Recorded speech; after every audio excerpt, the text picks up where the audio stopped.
Hello and welcome to our news update on Enterprise TV. I am Kende Boduri. Starting with our local news. Nigerian troops rejected a 13.7 million naira bribe from terrorists in Plateau State, killed 2 bandits and arrested suspects transporting weapons.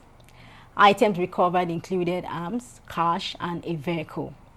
Across Plateau, Kaduna and Nasarawa, more criminals were arrested and kidnapped victims were rescued.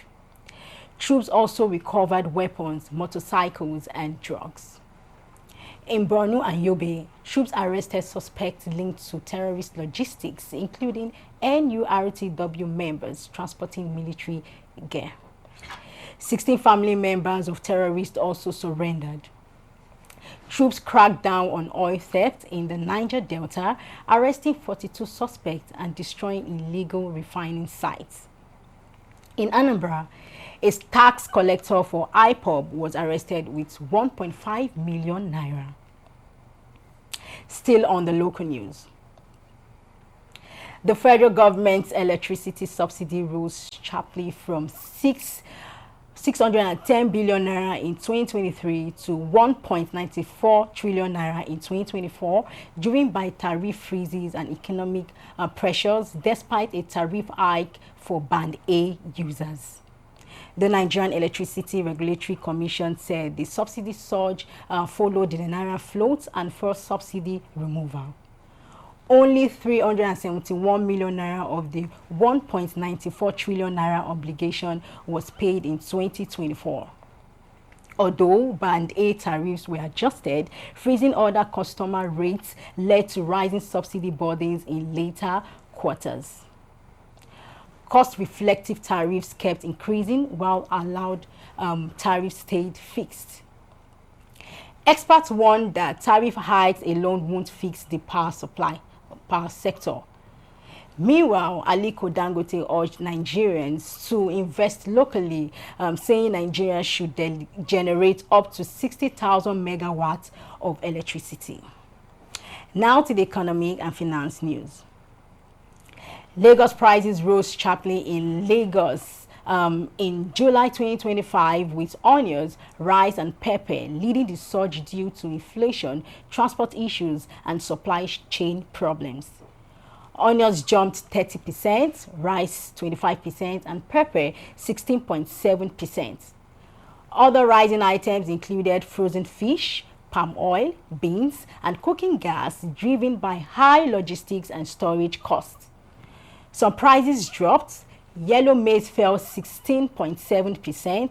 Yams and pasta also declined, thanks to fresh harvest and better supply.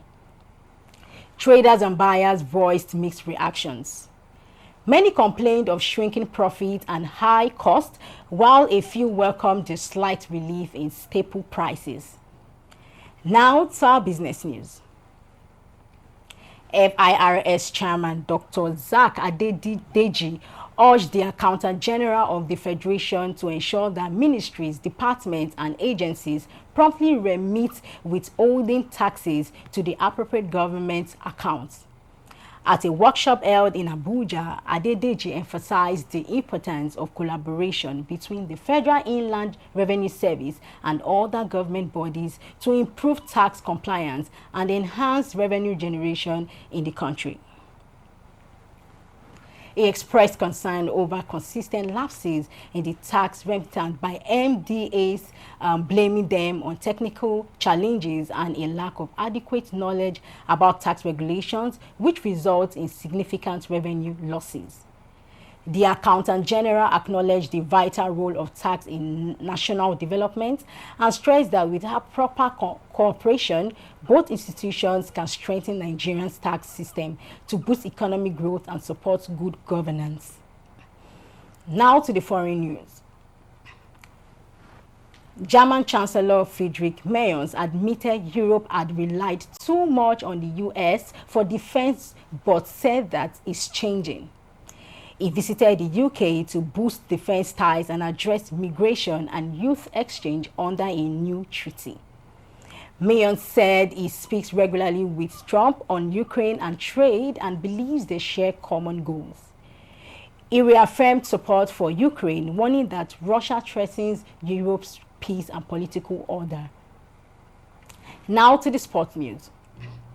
Nigeria's Super Falcons will face Zambia today in the WAFCON quarterfinal, a crucial test of their dominance in African women's football. The match takes place in Casablanca after both teams finished group stage games with 7 points. Historically, Nigeria had the upper hand over Zambia, winning big in 2014 and 2018, but lost to them in 2022. The Falcons are aiming for a 10th title, but have shown shaky form this tournament. Nigeria's group stage performance was mixed, with a strong start against Tunisia, but ending with a goalless draw against Algeria. Key players like Iyezo and Okoronkwo have provided sparks, while the team remains defensively solid. Zambia poses a major threat with strikers like Banda and Kundananji. Defender Ashley Pumda says the Falcons are ready for the entire Zambia team, not just individuals. The winner will face either South Africa or Senegal in the semi-finals. Now to our entertainment story.